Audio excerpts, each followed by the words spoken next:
Os fenômenos meteorológicos eles têm escalas. Então você tem escalas do tipo frente fria, que é a escala grande. Aí você tem coisas do tipo, que a gente chama de mesoescala, que são escalas um pouquinho menores, mais locais, mais regionais. E você tem escalas locais total, clima de uma cidade, por exemplo. Quando a gente fala no modelo de previsão do tempo, ou modelo climático, alguma coisa desse tipo, a minha visão é que a Terra está totalmente acoplada e que um lugar influencia o outro, principalmente nessa escala global, nesses fenômenos grandes, de larga escala. Para coisas mais regionais, aí o que acontece? O que está acontecendo fora interfere o que está lá dentro, mas você precisa de uma resolução muito grande para entender os detalhes do que está acontecendo lá dentro. Só que isso está sendo influenciado pelo que está acontecendo no resto do mundo. Então você precisa ao mesmo tempo de uma coisa que cubra a esfera inteira e que tenha uma resolução muito alta que pegue o detalhe do que está acontecendo, que tem a ver com um prédio que acontece numa cidade. Isso é impossível do ponto de vista computacional. Não existe nenhum modelo que consiga pegar o clima dentro de uma cidade ao mesmo tempo que pega o clima do globo como um todo. E aí você tem problemas sérios de representação de fenômenos meteorológicos. Então, como é que você representa fenômenos que estão nessa interface? Mas a gente não consegue pôr isso num supercomputador e resolver com mais resolução, a não ser que a gente repense a matemática que está por trás desses modelos. Você tem que chegar para o usuário e dizer para ele, olha, estamos numa situação previsível, hoje dá para estender a previsão para 7 dias, 10 dias, 15 dias. Vão ocorrer situações em que você vai ter que chegar para esse usuário e dizer para ele, olha, hoje não dá mais do que 5 dias, porque a atmosfera não está cooperando. Ou seja, você entrou num regime que é pouco previsível. Será que a gente vai melhorar a previsibilidade dessas situações? Eu acho que sim, porque lá, há 15 anos atrás, se você me perguntasse isso, tem várias situações que hoje eu vejo com previsibilidade que naquela época eu não via com essa mesma previsibilidade. Como é que foi gerada essa previsão? Essa previsão foi gerada dia a dia. O modelo, você roda e faz a previsão para amanhã, aí com a previsão de amanhã, você roda a previsão de depois de amanhã, você roda a previsão é feita assim, para gerar os 7 dias. O que significa isso? Você vai fazer no computador, se eu quiser rodar 7 dias, vai demorar tanto. Se eu quiser rodar 14 dias, vai demorar o dobro.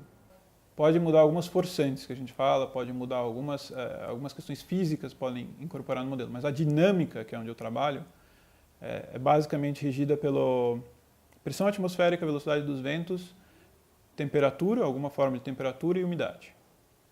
Basicamente só isso você consegue modelar a atmosfera, a dinâmica da atmosfera. Depois, para a meteorologia, você vai precisar incorporar uma série de outras coisas. Não é que sempre você vai ter a previsibilidade de 20 dias, tá? Mas em algumas situações é previsível.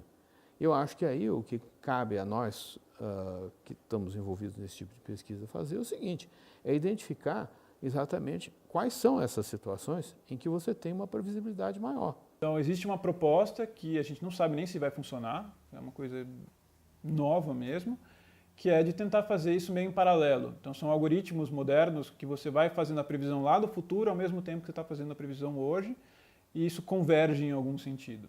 Você, no final das contas, chega a uma previsão de 14 dias tão boa quanto se você estivesse fazendo dia a dia, só que você precisou de menos recurso computacional, ou você conseguiu fazer isso num tempo menor. Eu fico assim abismado de ver algumas coisas que hoje a gente consegue fazer em previsão de tempo que eram impensáveis há 10, 15, 20 anos atrás. Quer um exemplo?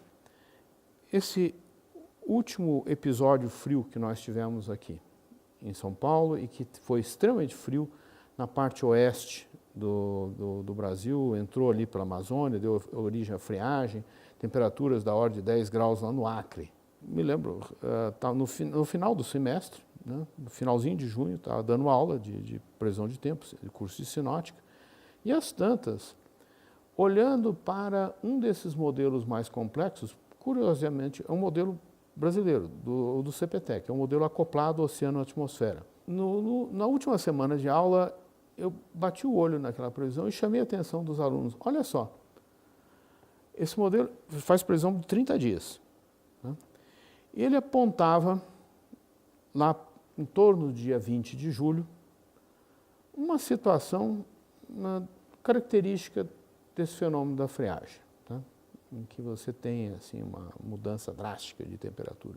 Na semana seguinte ainda tinha uma aula e eu mostrei, olha gente, continua esse negócio. Inclusive, em alguns dias dá uma situação de extremo frio, até aqui em São Paulo. Outros favorecem mais o frio na parte oeste, como de fato aconteceu. Aí termina o curso, mas os alunos continuam interessados, né? Então começam a trocar e-mails e coisas e tal, porque todos eles começaram a acompanhar a situação, né? Ou seja, no final de junho, começaram a aparecer indícios de um episódio que aconteceu mais de 20 dias depois. Isso era impensável.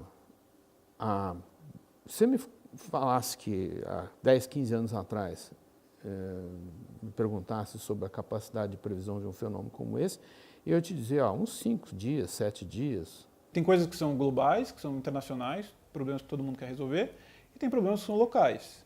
O que está acontecendo do ponto de vista meteorológico? O que esses modelos têm que ter do ponto de vista relevante para eles? Então, uma pergunta interessante que aparece muito, esses modelos não resolvem bem a previsão do tempo no Brasil por conta dos Andes. Então, como é que a gente pode adaptar os modelos de previsão do tempo no Brasil para resolver o problema dos Andes? É um problema nosso. O modelo americano não está preocupado com isso. Volta um pouco essa questão da influência da estratosfera, né? Você tem lá o Sol, tá certo? Estamos aqui embaixo, né? A energia solar tem que chegar aqui, mas tem que passar pela estratosfera. E a estratosfera tem uma complexidade adicional, que é a questão do ozônio. O ozônio tem um papel muito importante, porque ele absorve energia solar no ultravioleta.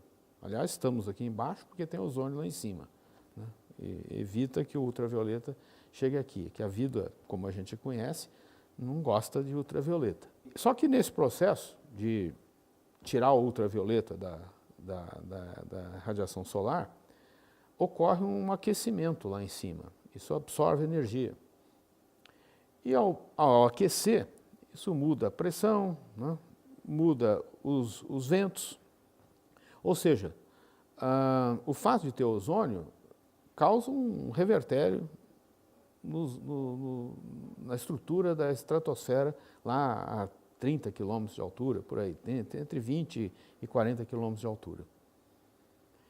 E essas confusões que acontecem lá em cima, normalmente não tem grandes influências aqui embaixo, mas em algumas situações pode haver alguma comunicação entre a estratosfera e a troposfera. E são justamente nessas situações em que os modelos que não têm essa complexidade da estratosfera e da interação entre a estratosfera e a troposfera dão com os burros na água.